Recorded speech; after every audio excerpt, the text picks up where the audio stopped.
All right, everybody, it's jobs week again. It's crazy how this year is flying. We get the JOLTS report on Tuesday, which is jobs opening. We have the ADP report on Wednesday and the big BLS on Friday. And the unemployment data is expected to remain the same. One big thing we got to keep an eye on is this pending or basically looming longshoreman strike. And if you haven't been up to speed or haven't been keeping speed on this, it's every port from Boston, I believe, all the way down around Florida to Houston. And just last week alone, $15 billion moved through these ports. On Friday alone, $2.7 billion.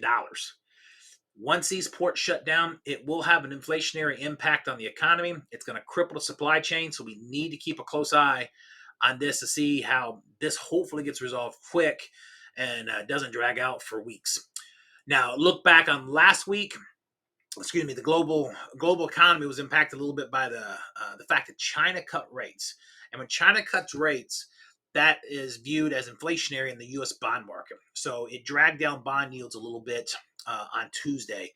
But the good news from last week is Case-Shiller, which is the gold standard for home price and appreciation, came in at 2% above, and that basically sets another record. So basically, prices are now up 5% for year over year, and basically continue to go up.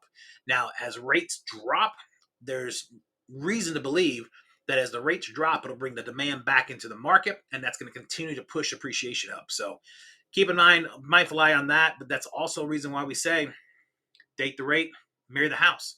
Buy the house while you can lock in that lower acquisition cost. You can always fix the rate.